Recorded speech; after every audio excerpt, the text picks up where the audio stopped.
Welcome back to another episode of On the Bench with Beeks. This is episode 35. I am your host, Cody Beekman, and I am here with Rostentatious Moormeyer. Hi, how's it going there, guys?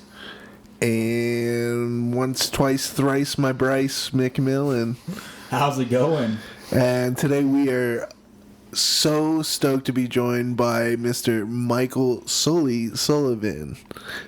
Hey, how are we doing? All right? Oh yeah, absolutely. Everybody's doing good, man. Sully, he's a former PR guy of the Rochester Americans. Right now, he's a big part of Dog Nation and a current usher at I would say the Can. I guess I'm gonna say the Sack now. Ball Arena at Denver, Colorado. Are you saying ball sack?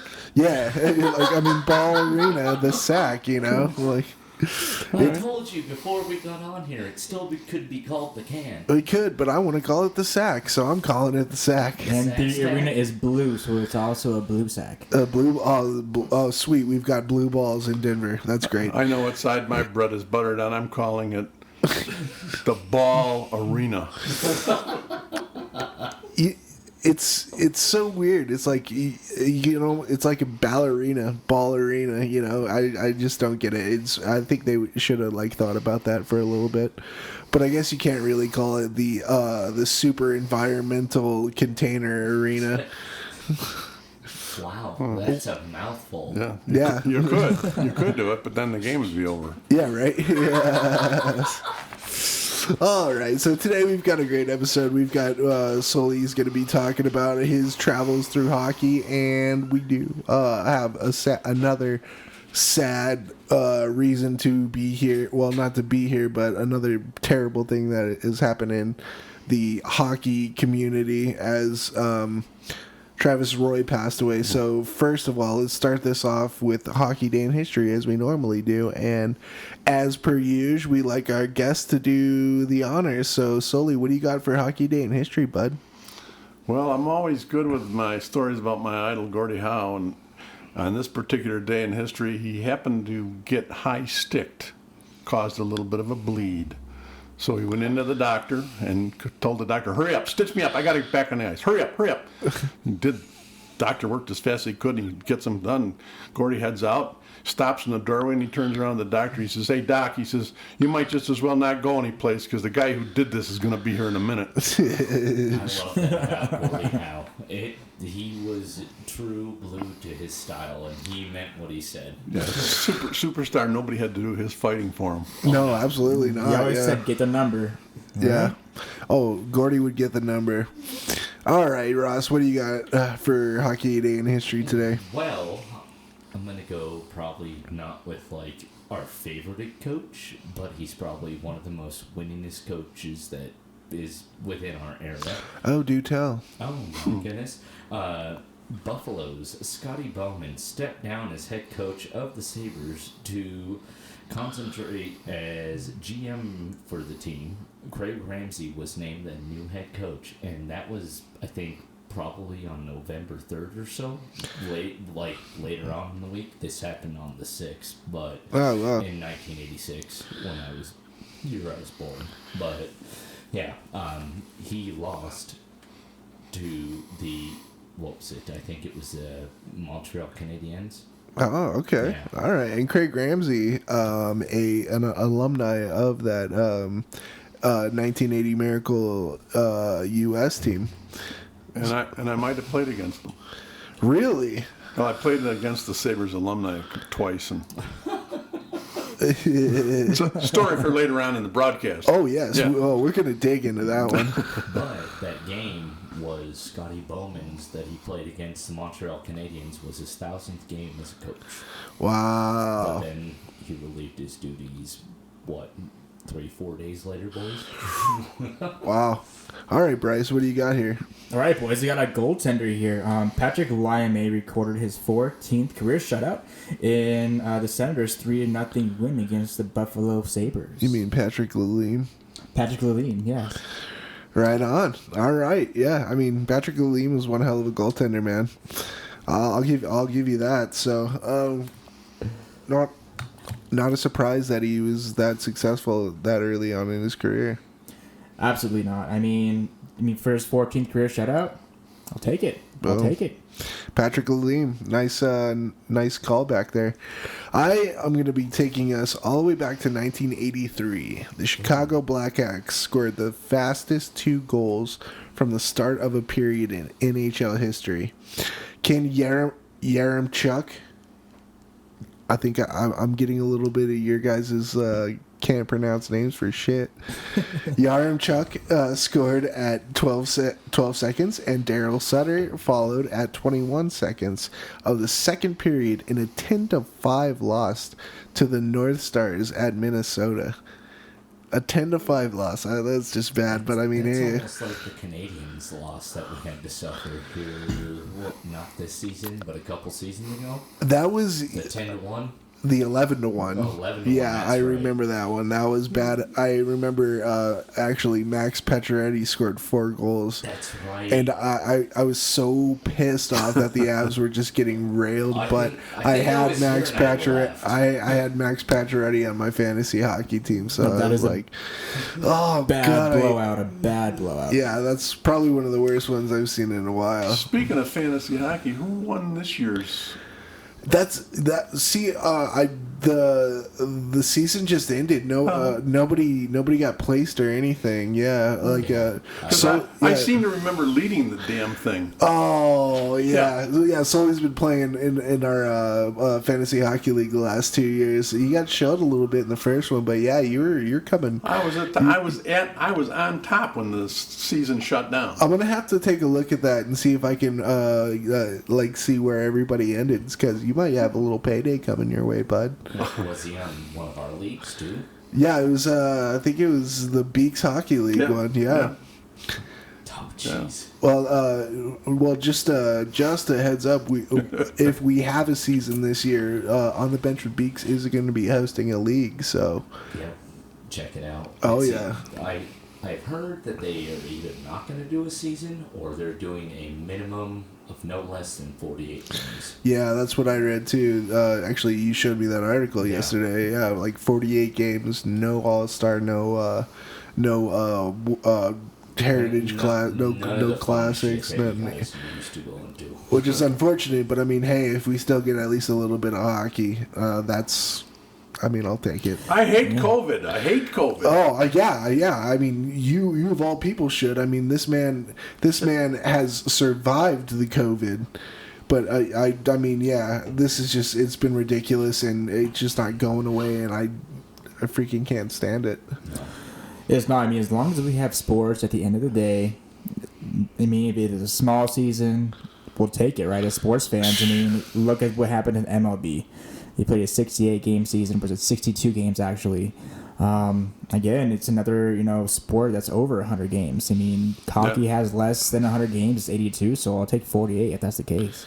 Oh, absolutely. I mean, as long as we get some puck, that's fine with me. Yep. And I mean, we were super lucky that I think we've only said this about 1 million times on this podcast, that we were so lucky to have the playoffs go as smoothly as they did. So hopefully that can transfer into making a season out of this. Once again, I don't want to beat a dead horse like we have, but I think they've learned from how they did the whole entire playoffs. Yeah. And they're taking it into the season. They're tweaking it just a little bit. Yeah. I mean, I'm excited to see what they're going to come out with. I unfortunately don't see any fans in the stands, but... rhyme scheme regardless. Yeah. Fans in the stands, I like that. But no, I really don't see that happening at all. Yeah. It'll definitely be bubble leagues, kind of, as we're or bubble divisions, as we talked about in the last podcast. Well, yeah, they said in the ESPN article about it is that they're really trying to work hard to get in fans in the stands eventually, but and honestly, that makes all the difference in the world. Yeah, and it's all up in the air at this point. All right, so let's move on. We, just like I said, we did have another tragedy, as if one wasn't enough after losing Joey Moss. Next week, we lose an incredible guy, Travis Roy. And if you guys don't know about Travis Roy, he was a hotshot college kid playing at Boston University, and on his first shift, seconds into the game, he slides headfirst into the boards. 11 seconds. Yeah, breaking his fourth vertebrae and becoming a quadriplegic after that. And ever since then, this hits me in like two different spots, because I mean, obviously, one, I'm in the same exact position that he is, and another thing, do you guys know who was actually on his line when that happened? No, sir. Chris Drury was actually playing with him. Yeah. Wow. They were line mates, and they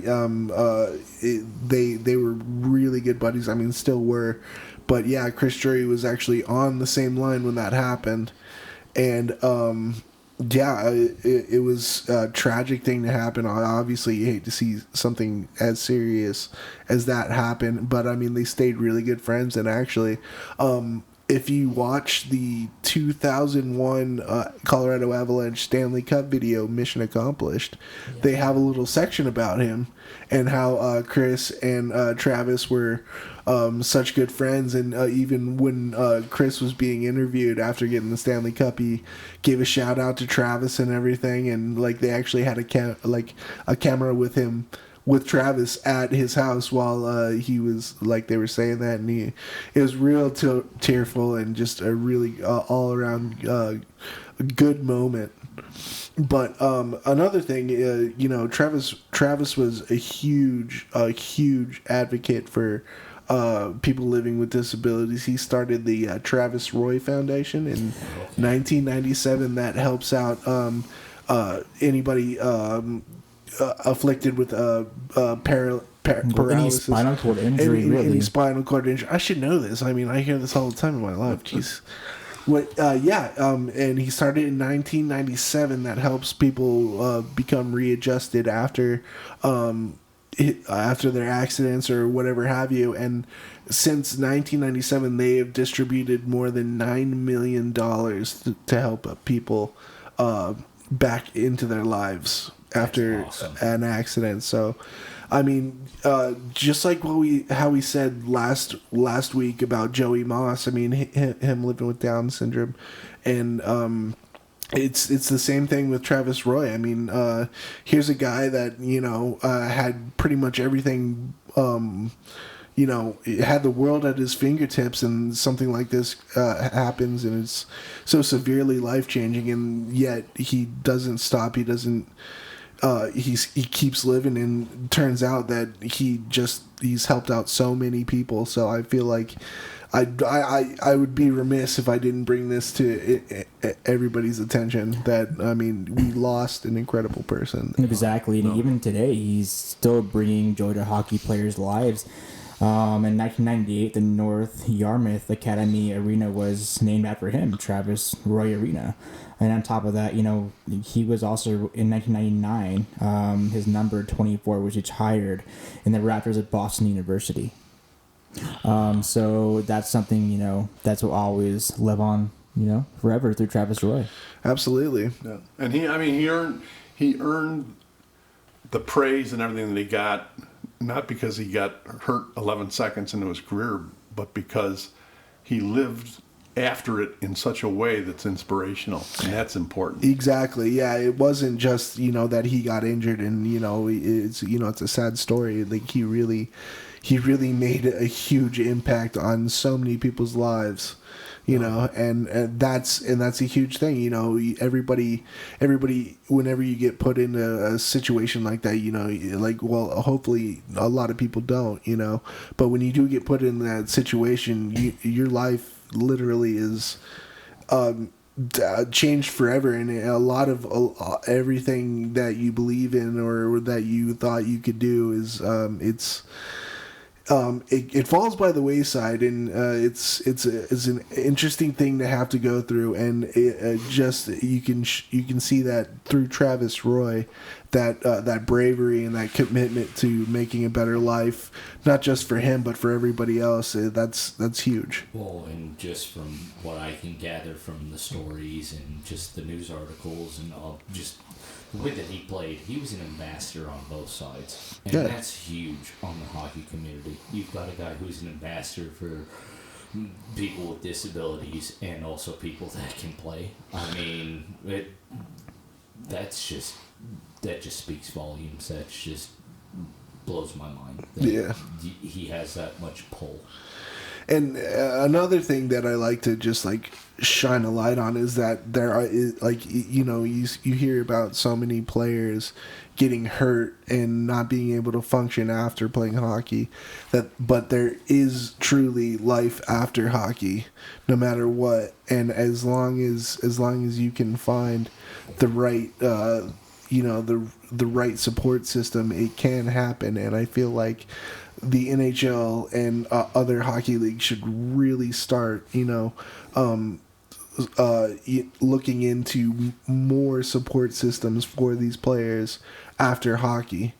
Because I mean, you look at so many like, enforcers or fighters and stuff with brain injuries after, committing suicide, or like Bob Bugner, and Bob Probert. I know he didn't commit suicide, but I mean, there was a lot of things going wrong. They swept underneath the rug. We talked about, Coach. And I feel that this is the perfect time to really say that I feel like, all these hockey leagues should really start looking at a stronger support system for retired hockey players. Especially look at the NFL. How they have totally worked their helmets, the way they practice. They've changed rules to the game. Not saying that hockey needs to change the rules, but the NFL has really taken a huge step in helping players in head trauma. The NHL should be doing the exact same thing, whether it's looking at equipment, trying to evolve equipment, maybe not changing the rules, but at the end of the day, you have to be looking at programs after NHL. What happens after hockey life? You have to look into those. And even during, honestly, if you guys read that article that Colin Wilson just wrote from the Avs, with his OCD and just all his trials and tribulations that he went through, like, I mean, that's even more so. Like, nip everything after the fact in the butt, but it's the here and now, right now. You get what I'm saying? We have a tendency to forget sometimes that hockey players are people too. Oh yeah. And so they go through all of the same things that we go through, and in terms of things like depression and all of those kinds of things. But we don't always see that because we're seeing them as the heroes that they are. Oh yeah. And we're seeing them in an environment where that just doesn't. It seems like, that can't happen, but it happens all the time. Oh yeah. Yeah. That's a great point. So we do see them as these superheroes, and it does fall. I feel it really does fall to the wayside that these guys are, these guys aren't, impermeable. Nice job, Cody. Yeah. Oh man. Hey. Big word. Using big college words. I have never been. College guy. I have never been more proud. Oh, 4-syllable word, baby. No, but just as it's like a side topic here. If anybody has not watched the Weight of Gold documentary, it literally goes through what it's like to be an athlete. Even just as a winter Olympian or summer Olympian, you go to the trials and tribulations of becoming a professional athlete, and getting to the highest level and having things taken away, and the mental aspect of that. So great documentary, watch it. But I was looking just talking even too about Ross a little bit here about Colin Wilson, what he said. There's more things going on besides the mental aspect. Some players do have, mental issues, and they have, drug and alcohol issues as well that they have to get past that. A lot of us don't see it as fans, and we see these guys as part of the entertainment business, but not as humans. Yeah, it's just it's the invisible disabilities. I mean, OCD's like a really hard thing to live with. It's like the big elephant that nobody talks about. It seriously is. Yeah. And it's kind of sad. It's almost swept under underneath the rug, but it's almost a double-edged sword at the same time. It is, you know. Like, it's ridiculous. Once it gets swept under the rug, you know, it just sits there and builds up and builds up and builds up and gets worse. Yeah. You know, and I mean, and unfortunately, sometimes within, you know, society, I feel, definitely within society, and I think it more so in professional sports, is that when a player does actually come out and say that they've been dealing with these things, it almost labels them with a stigma. Yeah. You know, and it's unfortunate that way, because we shouldn't look at it as a stigma. We should look at it as this person is a person and needs help. Yeah. You know, we are imperfect beings, even though we are expected to be perfect. Yeah. You know, so, and in that case, I do want to send just some positive vibes out to Colin Wilson. I truly hope he gets the help that he needs and can find his way out of you know, a really dark time in his life. Yeah, and can I segue this? You know, just shout outs to the family of, you know, Travis Roy, his parents Lee and Brenda Roy, and their family, and everyone there, you know, that revolves around them. You know, absolutely. Thoughts and prayers go out to you guys. Yeah, big time condolences. All right, so not to switch, but we're gonna switch. You know, I never know how to transition from like a super like solemn and serious thing into maybe a little more lighthearted kind of a thing. 66 Chevelle Super Sport. Just crushing gears. All right. Well, then I'm gonna crush it. All right, Sully. Thank you so much for being here again, man. We're so excited to talk. So we've got a lot to talk about. Let's start at the beginning, man.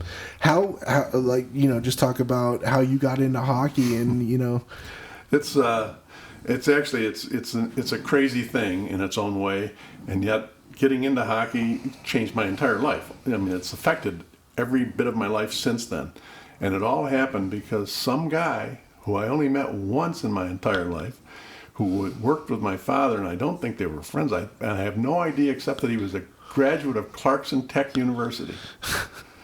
And the very first event at the new Rochester Community War Memorial was Clarkson Tech versus Queens hockey. I had never heard the word hockey before. And this guy, for some reason, says, "Hey, would your son like to go to a hockey game?" And my father said, "Yeah, probably, because anything that would get me away was good, you know." Take him. Just take him. Yeah, please take him anyway. And you don't have to come back. Get him out of here. You don't have to bring him back, but if you want to, go ahead. But anyways, he takes me to this game, and we're sitting in the second row off the ice, and I went nuts. I mean, this game to me was everything. All of the, you know, skate and hit and shooting pucks, bang, bam, bam. I go crazy. So then this was like in March of my 7th grade year. And I went into 8th grade in September, and the Rochester Americans showed up. We did not have a hockey team in Rochester. The Pittsburgh Hornets arena burned down, and the franchise was transferred to Rochester. So that's the only reason why the Rochester Americans ever even existed. That's how they got started. And it was owned by then, it was a co-ownership between, believe it or not, the Montreal Canadiens and the Toronto Maple Leafs. So we had some players coming through. Oh, yeah. You know. And at that time, it's probably Original Six. It was. Yeah, expansion was way down the road. Still had a few more years to go. Yeah, they had. So it was phenomenal, and of course I got a paper route, so I went to every single game that first year, except one. Why'd you miss the first one? Because somebody picked my pocket. No way. I was standing in line, and the club had gotten good, so the games were selling out. I got in line, get up to the window, no money. I run home, crying, of course, like a little baby. And my mother says, we can do it. But by then it was sold out. And How far did you live from the rink? well, I lived, and we didn't have a car or anything like that, so I had to take the bus. I had no bus money. Oh, that's You right. had to hoof it the boy. whole entire way. I had to walk about Oh, 3 hell no. about 3 miles in February. Oh yeah, oh yeah, Uphill both ways. yeah. Holes in my shoes. But at any rate, I went to every game. I became fanatical about hockey, and then a couple of years later, when I was 16, they had no youth programs or anything like that. Right. When I was 16, the Lions Club started a league, and I immediately jumped in there, and of course knew nothing about buying skates. So my father bought me skates that were 6 sizes too big, and I thought I had weak ankles. I thought that all the way until the time when I was working for the Rochester Americans, and the trainer gave me a pair of skates That actually fit. that actually fit. He fitted me, and I went out the next day, and I said, "Holy crap! I don't have weak ankles." It's just you were wearing clown shoes on butter knives, basically. Exactly. Yeah. And I still played pretty good. Hey, there you go. Well, Hey. not really, but I was okay. Oh, yeah. I was an enforcer. Attaboy. Yeah, you just got to keep the jam. That's all you got to do. Oh, wow.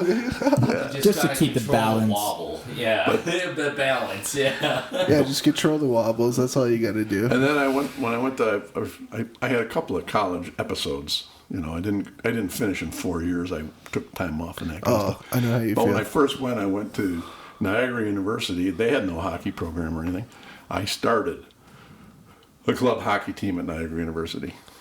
Really. And Nice. I'd like to tell you that became the Division I school they are today.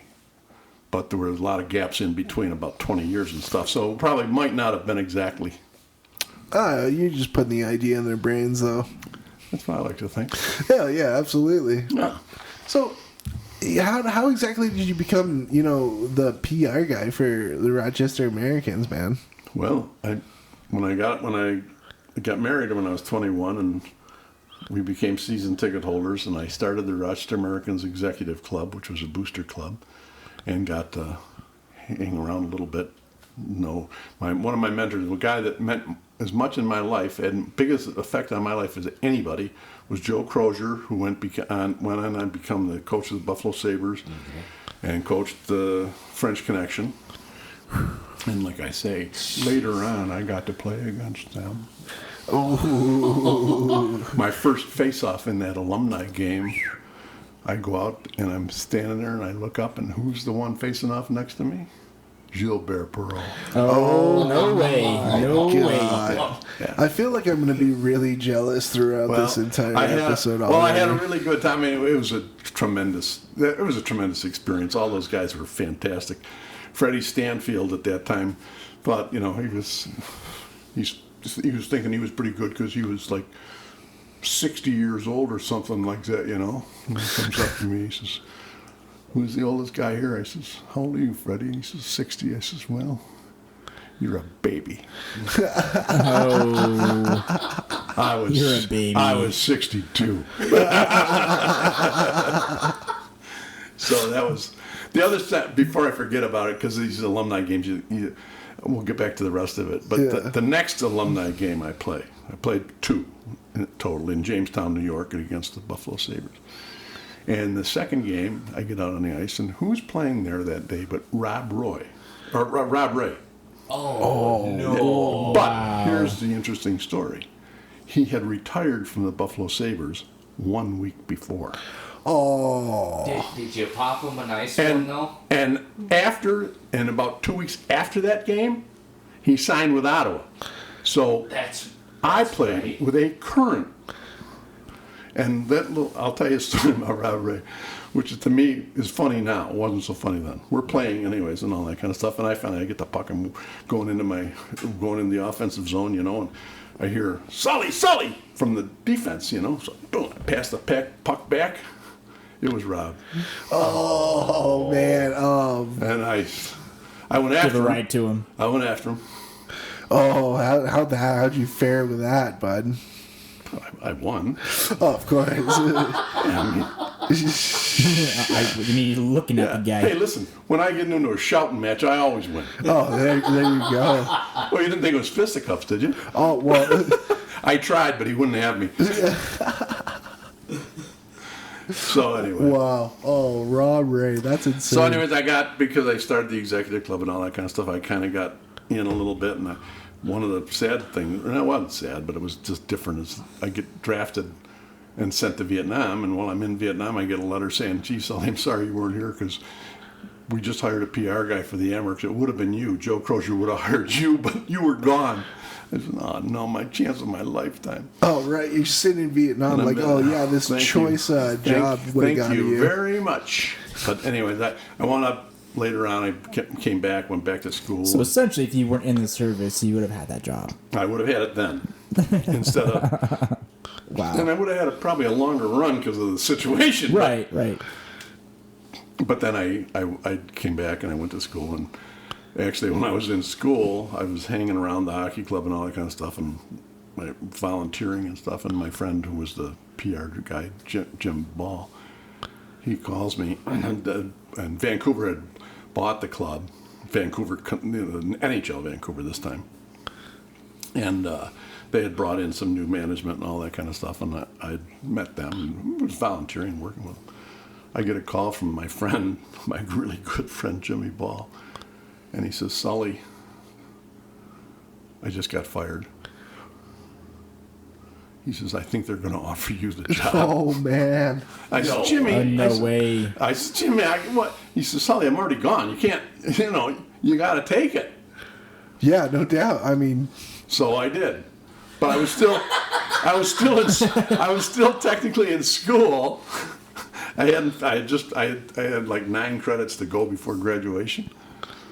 But of course, in my prior career, I'd had a couple of C's and D's that weren't counted in the second go-around.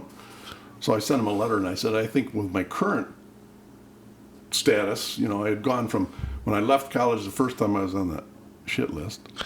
And when I came back, I was much more mature after I got back from Vietnam. On the dean's list. I was on the dean's list. So I wrote back and I says, if you factor in all those things, if you add in some of those hours, could you graduate me? And they did. Oh, So, way to go. Yeah. So anyways, so I got the job as PR director for the Rochester Americans, and had it was a thrilling time. It was, ungodly hours and stuff because I was so devoted to it and all that kind of stuff that it was just hideous. And then we had an interesting year. Middle of the season, Doug Adam, the coach and general manager, calls me into the office on a Sunday night after a game. I think it was in January.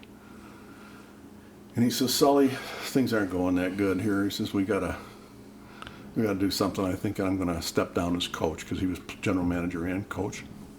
He said, I'm going to step down as coach. He says, and we had brought in a guy in that summer who had been selling used cars and wanted to try out for the team, make a comeback. He had played with the Amerks during their Calder Cup years. And Doug had said, what do you think of this guy? Should we let him have a tryout? That was Don Cherry.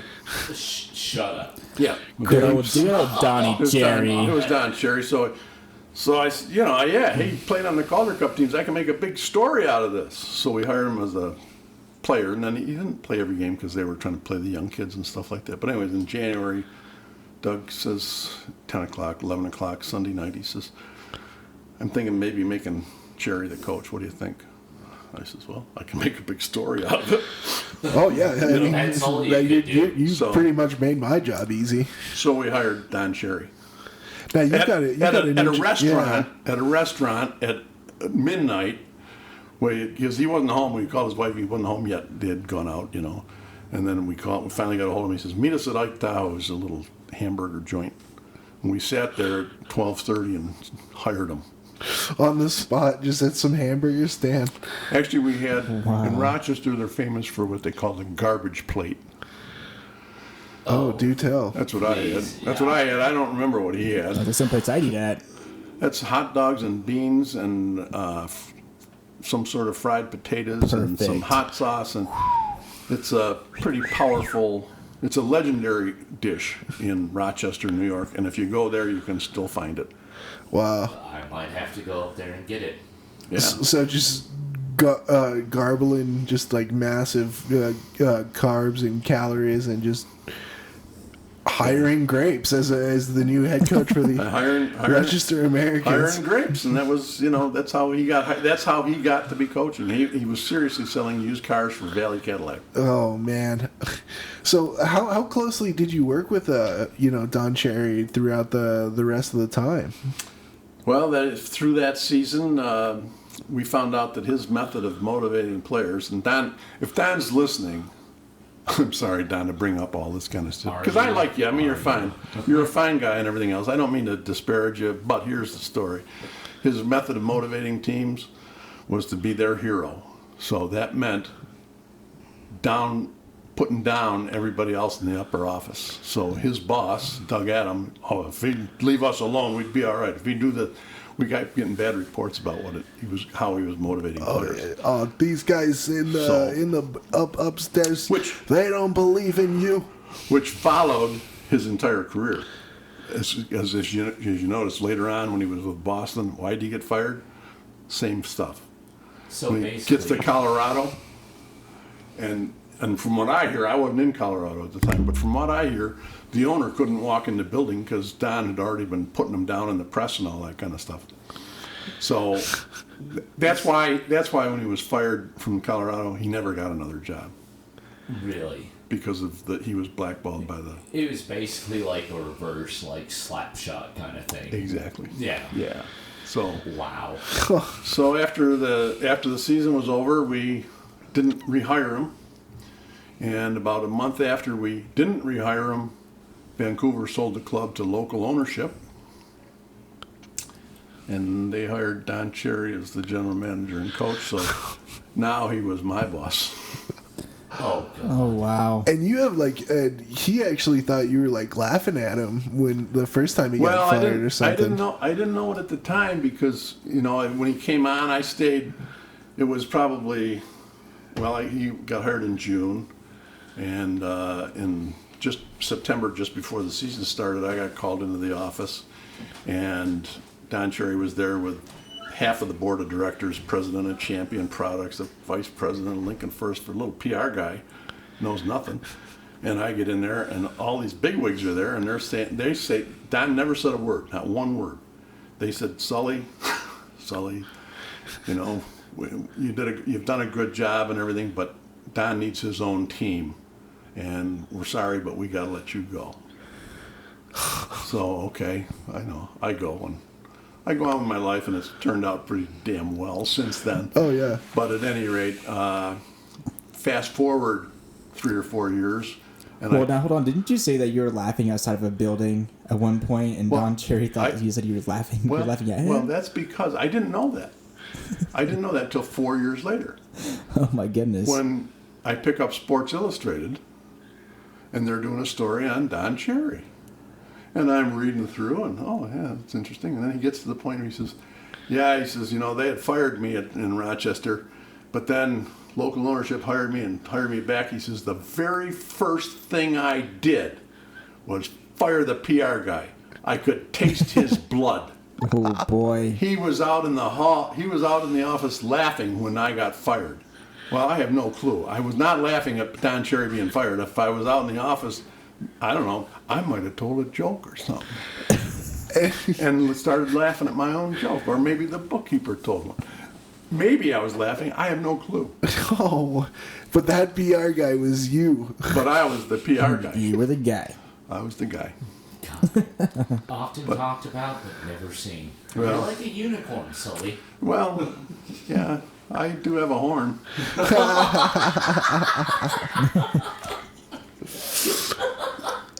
And he toots it.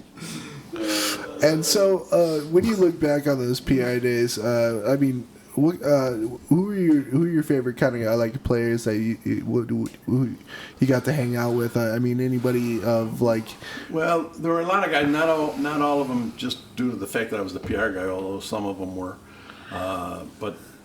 Jerry Cheevers and I used to drink every single night after the game. I wasn't working for the club then. I was with the executive club. And the entire team used to go to the Downtowner restaurant after the game because Merle Sweet treated them like kings. And I always went down because I was hanging out with hockey guys, my wife and I, and we would wind up sitting with Betty Cheevers and Jerry Cheevers and drinking until whatever time and having a good time. But Jerry was he's got the mask with all of the stitches and all that kind of stuff. Yeah. Well, his story, interesting enough, when he was playing for Rochester his first year as pro, there was a big story about him. He had never gotten a stitch as a goalie. Really? Never had a stitch. And we're sitting there one night watching, my wife and I and our friend Jerry Cheevers, and doesn't he catch one flush right in the face? Oh. Goes off the ice. He lost about 6 teeth. I mean, it was a vicious.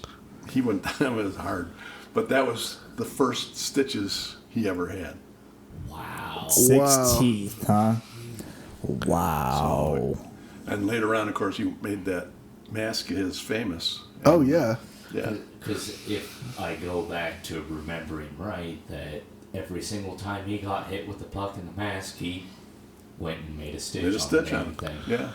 You got another funny story about Jerry Cheevers with after they won the Calder Cup, don't you? Oh yeah. Before I wasn't working with the club or anything. It was before I was there, and I was just, and I had been this fan for all these years, and Rochester is finally playing for the for the Calder Cup, and don't we win? My wife and I are sitting there in our second row seat, and I'm so excited. Gee, I got to be part of this somehow, but I don't know anybody. And I'm standing there and watching, and the dressing room was right underneath where we sat, the tunnel to that. So I was out there and I'm looking, and all of a sudden I see Bobby, and I'm dressed up. In those days you dressed up for hockey games and stuff. I had a suit, and I had a hat, even a little fedora hat. Oh, yeah, looking sly. I was looking suave. And anyway. Stay fly. So I go down there and I see this. I knew Bobby Baughan played with Rochester. He played for my Toronto Maple Leafs at that time. Went on to win several Stanley Cups. Oh yeah. Won one with a broken foot. Played a game with a broken foot. Yes, he did. Bobby Baughan comes down, and I see him walking up, and he sees the doorman at the tunnel to the dressing room. And he says, "Bobby Baughan, Toronto," and walks right in. And I'm thinking, that doorman doesn't know Bobby Baughan from a bag of beans.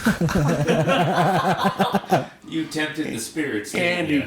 Andy Bathgate played for Toronto at that time, too. I was Andy Bathgate. That night.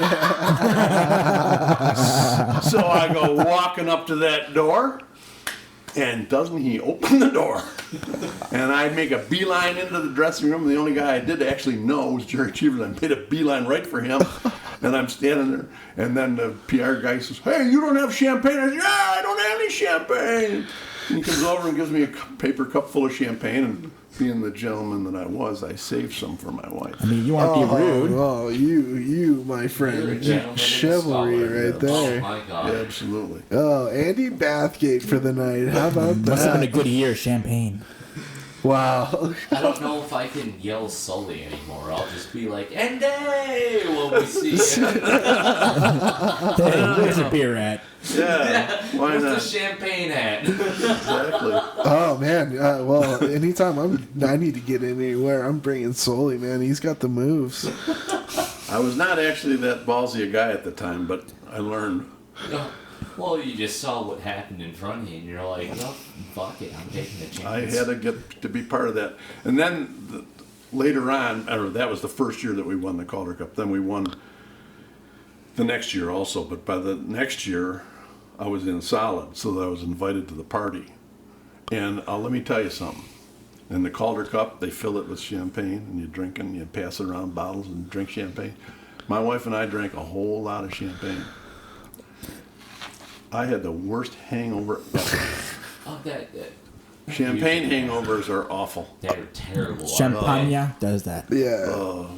There's a reason why there's the word pain in the word champagne. Champagne? Yeah. Oh, hey man. Oh well, was the party better than the hangover though? That's Well, the party, question. The party was outstanding. Oh well, there you go. I mean, when you're drinking for a hockey guy, I mean, you know, it's like if you were drinking out of the Stanley Cup. Well, the Calder Cup's pretty darn good, especially in those days. Oh, it's just as good. Oh, yeah. Pre-expansion, that year we could have beaten the Rangers or Boston. We were a better team than Boston or Rangers. Really? Yeah. That's amazing. What a feeling to pass around something like that and drink out of it like you're on the night table. That's pretty awesome. Oh, wow. It's like the Holy Grail. That's Stanley. Let's not get you carried away. Can you imagine now how awful it is not to be able to do that with the COVID crap? Oh, yeah. I get the Stanley Cup, well, it's okay, but we're not drinking out of it. Actually, some of the Tampa Bay Lightning players got in trouble for that. Yeah, no, my buddy was there and he saw that because he does the vinyl wraps for Tampa Bay. There's so many, there are millions of Stanley Cup stories, including the time it was thrown off a bridge. Yeah. Oh, yeah. You know. Stuck in a swimming pool. Yeah, I mean, Stanley Cup. There is nothing like the Stanley Cup. Oh, definitely not. That thing has more stories that it can't tell. No, that everybody else tells, and that's a beauty thing. It really is. Every sport to make a new trophy every year. This is the only trophy you can add on to. Yeah. That's pretty great. And also, the same family's been doing the engraving for pretty much the whole entire time too. Well, like I said, I mean, back on the old episode, I'm pretty sure the Stanley Cup has got more women than Ron Jeremy. So, so I want to know this. Like, I mean, back in the day, when you were with the Americans, you must have had to write some pretty insane stuff. I mean, talking about games and stuff. What were some of your favorite releases that you had to do? You got to remember that at that time, at least, things were different. You had typewriters for one thing. You didn't have computers. You had to send out press releases on a mimeograph machine, which was a huge pain in the neck because you had to type it on this blue paper and stuff. Then you wrapped it around this drum and then printed. Because I had to send out a couple hundred press releases. Oh yeah. But this is a thing I'm patting myself on the back. Can I do that? Oh, absolutely. Okay, I'm patting myself on the back right now because in our office we had a Western Union teletype machine because we had to send the scores and game reports after every game to the league office. So we had a teletype machine. So I doing that, and all of a sudden I'm thinking, they got teletype machines at the television stations. They got teletype machines over at the TV or the newspaper. I'll bet things look a whole lot more important coming over a teletype machine than they do in that mail. Oh yeah. Oh.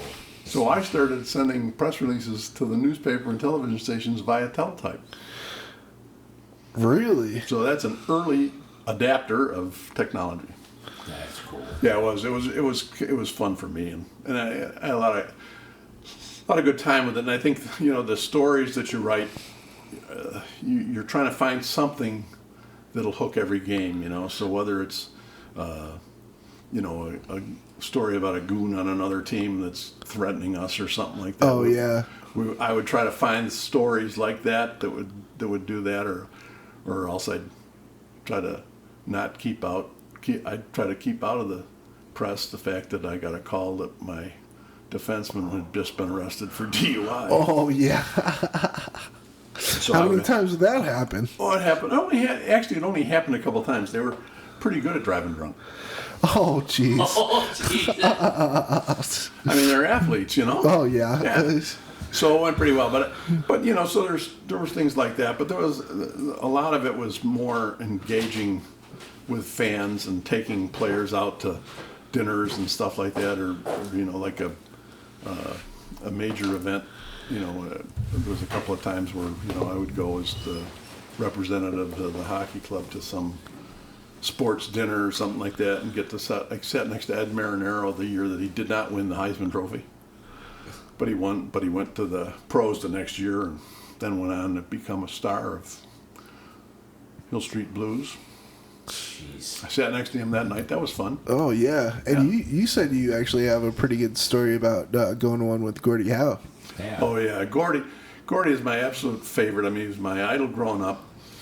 And like I say, when I got when Don Cherry got hired, we went up to Gordie.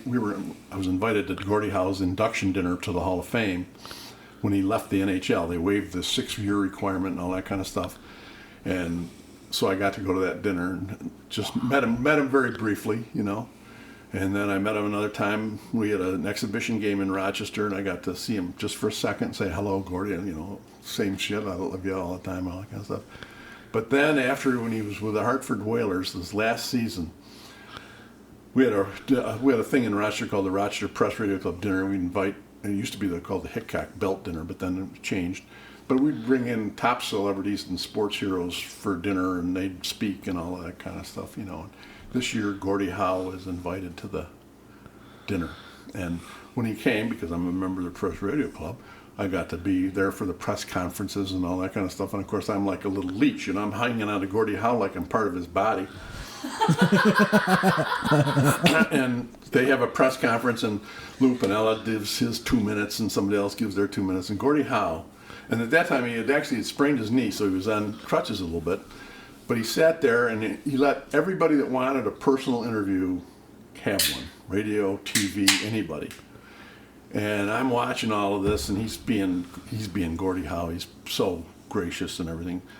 And the last person to interview him was a student from Brockport State University for their college paper.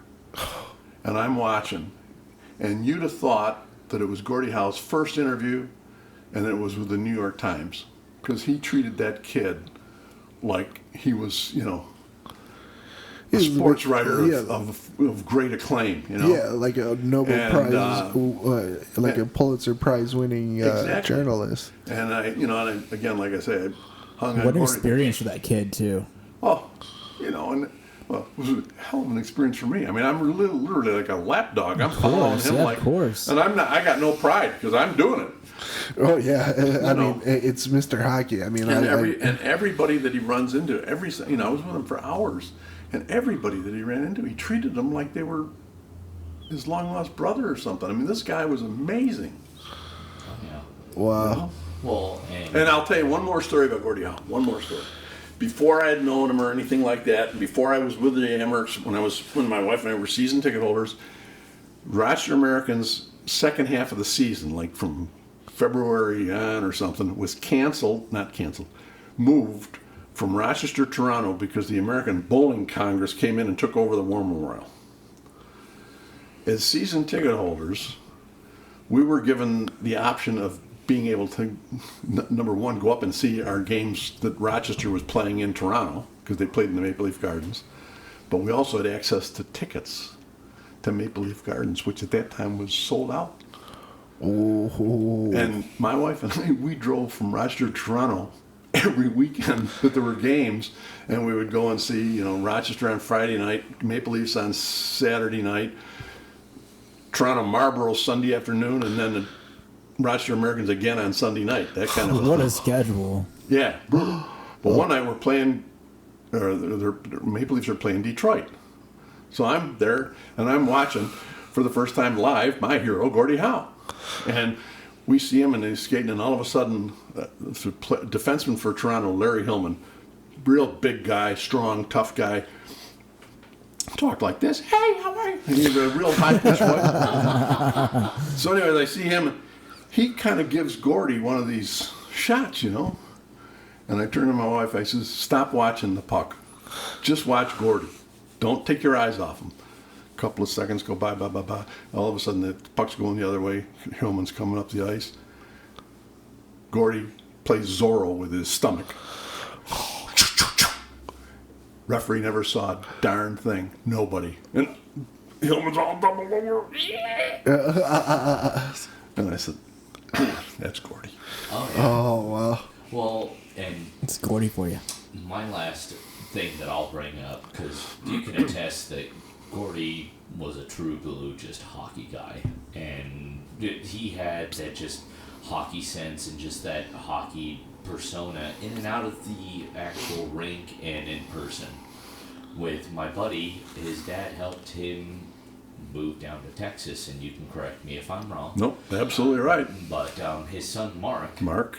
handled everything, and Mark had the same just persona as his dad. And I think that kind of just rings kind of out loud that no matter if you're a kid or, of a hockey god or something like that, that just speaks volumes, The apple doesn't fall far from the tree. No, and Gordy's wife was, a very big part of all the things, handled the business affairs and everything else for Gordy. And they raised their boys right. Oh, yeah. Two of them playing in the National Hockey League. And the one I think Mark went on to become a doctor. Oh, yeah. Yeah. So, I mean, just as incredible. I said, just the way that he instilled his values and everything, it just, went on to... God bless you, Gordie Howe. Yeah, rest in peace, Mr. Hockey.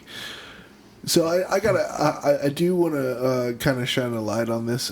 So from a PR perspective, like back in your Americans days to now, what do you think has changed the most in in hockey, especially for a PR person's point of view?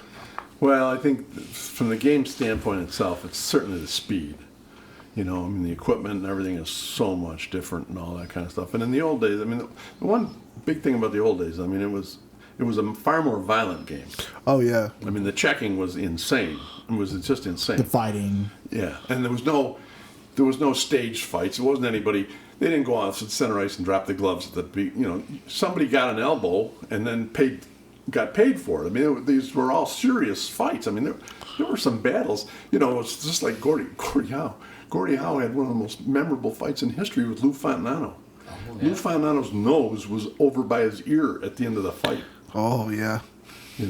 So, and everybody had to take care of themselves. There was no protection. There was a lot of great hockey players that never made it to the National Hockey League because they just weren't playing tough enough. There was a guy, Len Lundy, scored in this is back, in the 60s and 70s, and Len Lundy was scoring 50 goals a year in the American Hockey League. He was. So when expansion comes, I'm up in Pittsburgh for a game, and Jack Button, who had been Jack Riley had been the general manager in Rochester way before me. I didn't know him. I had met him once or something, but I knew who he was. Right. And I'm up in Pittsburgh, and I see him. So if I see somebody, I'm going to say hello. Oh, yeah. I'm going over and say, hey, Jack, let me ask you a couple of questions. He says, okay, what? I says, we got Len Lundy down here playing with the Rochester Americans right now. He scored goals all over the place, been doing it for years.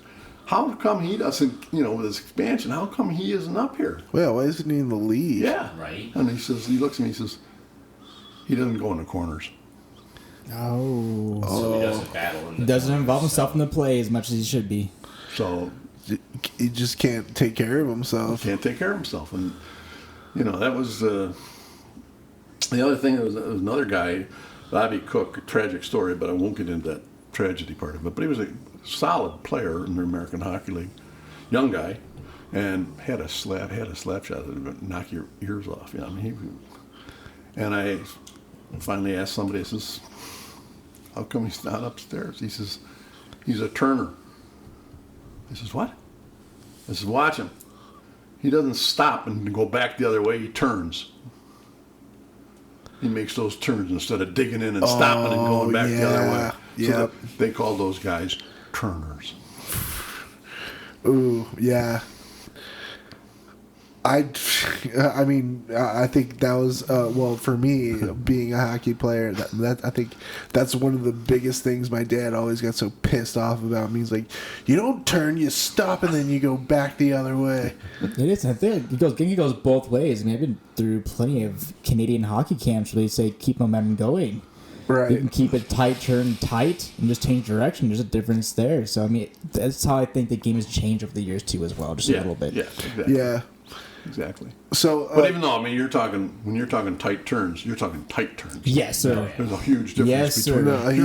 here's difference between those ones that I take. it's just like a big old trip just around the block. Yeah. Just whistling lazily to the left. Yeah. Well, Mike, one question I did have for you though is, what are you doing nowadays? Well, I'm not doing a whole hell of a lot, because of that stupid COVID. Yeah. My grandson's 8 years old, and he's a pretty good little hockey player right now. Oh yeah. He skates. He skates.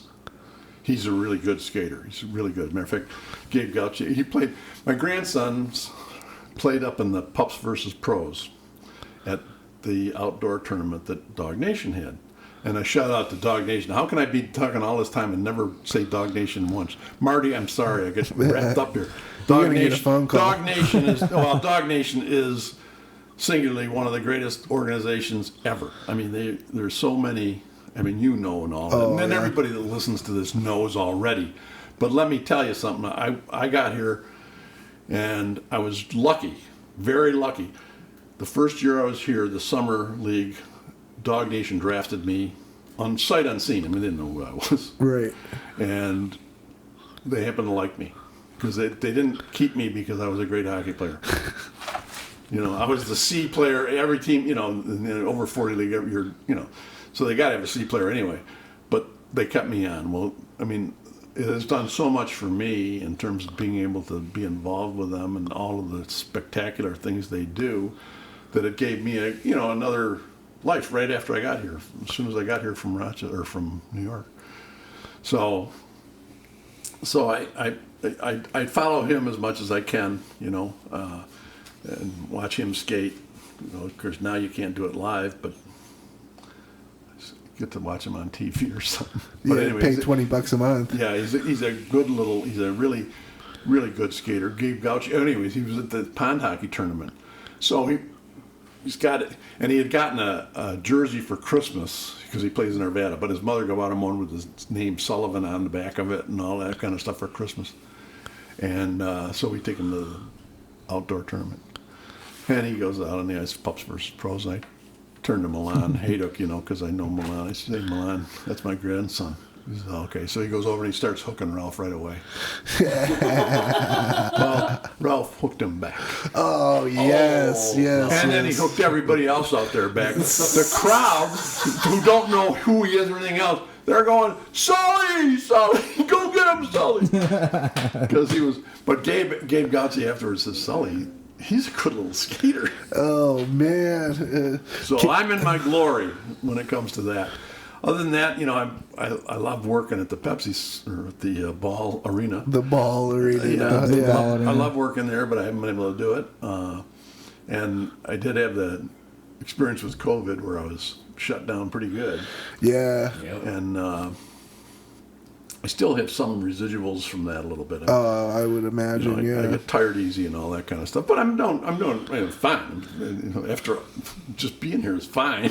Oh, Of course. So it's all good. Now I read a lot, and watch a lot of television, and go around and wait for something to happen. Right. Oh, hey, I'm in the same Look at boat. us. Yeah. That's pretty much how this podcast started, Exactly. Well, there's the silver lining and everything. Oh, absolutely. So what's your favorite part about ushering over at the ball arena? It's the people. Well, I see you going up in the elevator, and I run in and get in the elevator with you, and it gives me a lot of freedom to be able to interact with people. I love people, and I love telling them stories, Oh, yeah. all that kind of stuff. So, when I go in there I'll be at the East elevator, and then I'll go in for the game and see it and stuff, and then I get to interact with the people, and I really like that. Well, and I also see that not just from when Cody and I come to games, but just from when people stop off on your floor. "Oh, where's Sully? Where's Sully?" No, they ask for you. Like you. Go to you. Hey, listen, here's a sad shout out too. I got as long as we're bringing that up. At the East elevator, my dearest friend works at the Dennis. You know Dennis? Oh. Yeah, Dennis. Works at the desk. Yep. Yeah. Well, he passed away. Oh. And I miss that guy. When as soon as I started working there, Dennis and I became really good friends and close, and we had so many laughs and so much fun. And he was another guy that was just great with the people. Everybody loved Dennis. So, Dennis, here's to you, buddy. Oh, cheers. Love Absolutely. it. No, I just love that people actually look for you and ask for you. And that's how you know that you make... Yeah, there's the players out on the ice, but sometimes it's just the ushers and stuff like that. Because I know that there was a few ladies that were up in my section in 316. Yeah. Oh, I high-fived them every single time just to keep the luck going, and I finally learned about them. And they're great people. Yeah. They're amazing people. Oh, sorry. But, I mean, that's what people look for in you. They look for you, and they're used to you being there. I'm glad of that, because, I mean, I enjoy it so much. And I think it's also, it's a tribute to the people I work with, too, because, I mean, you know, there may be an odd occasion where something doesn't work out right or something like that. But by and large, I think Pepsi Center does a pretty good job at getting their staff motivated to do a good job. Oh, yeah. Yeah, there's only been a couple people that I really interacted with, like some ushers that, like, you know, just has like a stick rammed up their butts, you know. I don't get it a lot. Yeah, it's very rare. They're the rare ones, and we try to not have them either, because we notice it. You know, we try to make sure, especially, you know, where I am on the club level, that we've got a pretty good crew. Yeah. Yeah. And we look out for each other. And we kind of make sure that if somebody gets assigned there, that they know right away, this is how it operates up there. We want the fans to have a good experience. I used to be responsible for customer service training for organizations I worked with, you know, so I kind of like it. Yeah. Well, see, and that's the thing, man. And I you know, tell me if I'm wrong, but I think hockey is a very social thing, especially going out to games and stuff. I mean, you dive right into a pool of just different people that are like the same team or dislike the same team, but at the same time, it's almost like, you know, we're here for a hockey game, and hey, that's cool. You like hockey, I like hockey too. Yeah, let's talk about it. You know, go off of what you just said, Cody. There's people that we see that are either like me, either a Ducks or a Navs fan, or just those two onesie-twosie fans or anything, but they are there at the can. I'm still calling it the can because Ball makes... they make cans? They make cans. Yeah, so, they make the cans. I mean, look at every beer that you drink. Let's not be stupid. Maybe I'm a little... maybe I just might be a little jaded right now. But also, you have vodka, so... That is true. I have had a couple drinks of vodka tonight. No, I mean, they just go there just to enjoy the game and just the people that are there. And I think that that's a huge, like, tip of the hat to the whole entire Pepsi Center or Ball Center community. Yeah. Right now. Well, you know, hockey, I've found, and I'm really serious about this, is that I find that hockey people in general, hockey players, professional hockey players, and all the other hockey players, they're really a different breed of cat. They are nice people. You know, even in the beer leagues, you very rarely find somebody that's total, nice people who don't take much shit. That's a total jerk, you know? I mean, you see a couple, but very rare. And the same thing, you know, you look at Dog Nation. Dog Nation is made up of hockey people. Oh, yeah. And look at what they do, you know? Yeah. I mean, they're, and I think every sport has their own heroes and all that kind of stuff, but I honestly believe that hockey is really pretty special that way. That hockey players, even when I'm working in the at the Avs, I work upstairs. For the Nuggets, I work down in the Club Lexus. Ooh. Because I don't necessarily have to see the game. So anyways, you see people down there. Well, anyways, a lot of times some of the Avs will come in if they're not, you know, if they're in town, they may come to a game. And you see them come in, and you see how they interact with people. And how always they're fun and gracious and all that kind of stuff. You see them come in. More personable. Yeah, absolutely. You know, Nazem Kadri came in last year, and I love Nazem. As soon as we signed him, I said, this is a difference maker, because I love him. 100%. I love the way he plays. And he made a difference. He was a clutch player all year. Yeah, he's good. Well, he came in one night, and I made myself available to talk. Just a couple Of course. I'm going to excuse myself. But he was great, because I talked to him. I says, hey, you know, I told him, I said, I got you on my fantasy team, and you are making me look great. Yeah. I said, I just want to thank you. He says, well, Yeah, what'd he say? I'll see what I can do. That's Keep awesome. it up. Yeah, because he was good for me. Well, he did you goods. I mean, all playoffs, he was very clutch. He's got that nasty Naz smirk he's got on all the time. He just gets that smirk. But and he's like, like even the toughest goons in hockey and all that kind of stuff. They're only tough on the ice. Yeah, absolutely. In fact, I like if you ask me, most of the like big tough guys, they're probably the nicest, most like caring guys you'll ever meet in your life. Absolutely. Well, Again, it's just a job. After their job is done, they're regular people. Well, it's like Cody McLeod, his best friend. I think he played for the opposite team. He'd go out and take him to Elway's or something like that before he just pummeled his face in, basically. Well, that's I mean, I like to think that's an Irish trait too. Oh yeah. That is an Irish trade. So if you have to eat before we kick your ass. The Irish, as an Irishman, there's nothing we enjoy more than a good fight. Oh yeah. But we always have a drink afterwards together. Oh 'Cause yeah. It's nothing. You have to be mad. That one of the strange, like mad. I don't get mad that much.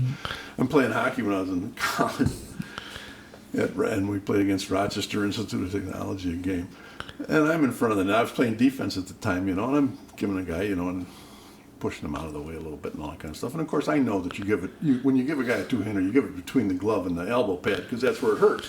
Oh yeah. And well, he took offense. Oh yeah. I was not mad. He drops his gloves. Can you believe that? And he drops his gloves, and what does he do? I've never seen anybody so stupid. He grabs me around the waist. And I'm standing there, and I'm not mad, and I'm thinking, shut up. okay, what the heck? Your head's exposed. Boom, boom, boom, boom, boom. Well, I started banging a lot of them. Both benches emptied, and pretty soon I'm on the bottom of about 13 people. Oh, There it is. It was a wild time, and I'm thinking the whole time, I never, what's he doing this for? I don't need to. I'm not mad at him, and he grabs me around the waist. But he's just, like, what is he giving you a hug or what? Like, I don't know what he was doing. Shall we dance? He was inviting his head to get hit. That's what he was doing. Clearly, So absolutely. after the game, he hit our shot of whiskey. He was all right. But what I was getting to is that besides the hockey players, you guys make it for the people. Yeah. Like, no, I'm dead serious. And I appreciate that because I think that's why. I mean, everybody up there is part time. Oh yeah. It's a part time job, and for some people, they're working real jobs the rest of the time. So they might be tired. I'm not. Because I come in pretty well refreshed. Because I take a nap before I get there. Heck yeah. No, not necessarily. But I don't have a full time job. But anyways, I think everybody, the energy at those games, there's nothing like it. No, there isn't. But they see your guys' faces first, and if they see you guys elated and just ready to go and just stoked to see that person, that can make all the difference in the whole entire atmosphere as well. It's nice to hear that because I'm serious. as you know, I mean, I do love it. I love the game. I love being part of it. I love being at the ball center. The center of balls. Are you hearing that, Stan? Come on, Stan. This is Mike Sully Sullivan, third floor. You may want to. Take a second. I don't know. look at Maybe that. hire me as a consultant. I'm just asking. You're Cough, cough. a PR guy. Nudge, nudge, wink, wink. Well, Mike, honestly, yeah. But You're, no, seriously, Sully, you guys, like, as I said, for all of the just gate people and just personnel that I've dealt with, you guys just make the game before we even get into there. And that, my hat's off to you guys, because you guys have the most positive attitude. And I mean, you leave that to other stuff to guys on the ice, and they have their persona. Yeah, And absolutely. they have, but no. Boy, and don't we have a great persona right now? Oh yeah. Oh, is this hockey team? I mean, the Avalanche. To me, I mean, they're. I just can't wait. I mean, just They just got love the everything juice. They about got the them, juice. They got the juice. And there's so many of them that they do stuff, and that this McKinnon kid. He might be pretty good. I'm thinking he's got a future. Yeah, No, I'm not an expert. Again, me and Cody have a little thing we have to talk about. If you're a defenseman and you see McKinnon come up the ice, only thoughts in your head is, oh fuck, oh fuck, oh fuck, oh shit, oh shit, oh shit, and he's gone, and he scored. Or you just see him come and you're like, I'm fucked. That's exactly what they Oh my god, here he is. It's Damn an it. odd kind of a thing about this game. You all know because you've played and all that kind of stuff. But there's times when if you can get it in your head somehow that you can beat this guy or that guy, you got a much better chance of it, you know. I was playing against this guy one time when I was in, this time I'm probably 40 years old or something. And playing in the league with kids and everybody else. And this guy comes, and he apparently had played in college and all that kind of stuff, and he's just tearing this league up. You know, he scores anytime he wants, 4 or 5 goals, something like that, and I'm playing defense. I get out on the ice against him, and he comes down, and he makes like 6 moves, right? And I was still stuck on the second move, and the 7th move turned out to be the second move all over again, and I take the puck away from him because I was still there. Oh, yeah. And I said to myself, I'm going back to the bench. I says, I own this guy. He's You know, mine. come on, he's mine. And that whole game, I was on top of the world because I shut him down pretty much the time I was out there. You learned his first 5, 6 moves before. I was he just overdid it and caught back up with me. He caught me up with him, and it was just crazy because I was really, beating the hell. But And the next thing you know, you got this guy's next thing I number. know, of course, it only lasted for a game. Hey, you still had that game. But I had that Thank game. you. This is 50 years later, and I'm still talking about it. Well, damn, Sully, that is awesome, man. Thank you so much for talking Yeah, I with us. loved it. You know, If this is the point where we normally like to send some shout outs, so if you want to send some love out into the air, what you got, man? well, of course, everybody in Dog Nation, Always. Except I don't know about Marty. What do you think about Marty? He's got that. He's got that. You got to overlook. You got to overlook some of that stuff. But He's anyways, got that swagger. Marty, Mike, and I'm a special shout out to a really good friend of mine, Sean, and Sean Leonard. I'm thinking about you, Shawnee. So keep it going. And of course, I should say something about Nancy because. I've been married for 56 years. Yeah, she might have a problem with that shout out. I have a sister who was 10 years older than I am, who's still going like a house of fire. I mean, she's tough. She's really tough. Oh man, She's not. I mean, she has been the matriarch, raised 7 children. Okay, 7 children. All of them turned out well. They stay together. They're all over the country and all that kind of stuff. They get together. They make sure they get together. K7 they call them because her name is Cole. K7. Anyways, she's done a remarkable job. I always tell people, and this is in case Nancy, if you're listening, well, you will be because I'm going to make you. But anyway, it's what I tell everybody. I says there's 2 people who might be made saints even before they die, and that's my sister and my wife. oh heck yeah, man. So. It's an amazing thing to say And of about course- the people you love. And of course, my daughters and Ralphie. Oh, absolutely. Ross, what do you got for shout outs? Well, just, Sully for being here. It's great to hear all your stories, and I mean, just the It's only fans. part 1. Oh, God. How many yeah. parts are we going to have? Well, This could be a saga. I was going through it, and I had come up with 7. All right. You know what? You got your 7. That's the Skywalker. that's the Skywalker saga right There there. you go. We call it the Sully Wars or something like that. I really appreciate, you guys having an old fart out here and giving me something to do and showing me a little love. I appreciate it so much. Oh, no problem at all. But just all of my friends and family that listen to this, and just the fans too. We could do this without you guys and your support. Yeah, and thank you. Bryce? For me, I got a few. I got my friends, my family, the Colorado Avalanche, My Beer Nation. I have, just everyone, obviously. These next 4 years are pretty important. So if you have not yet, go out and vote. Get that stuff done. The polls will not close if you are in line. And other than that, just a good shout out to all our listeners right now. Yeah, well, biggest shout out. Thank you, Sully, so much for coming out and talking with us, man. We had a blast. I think this was great.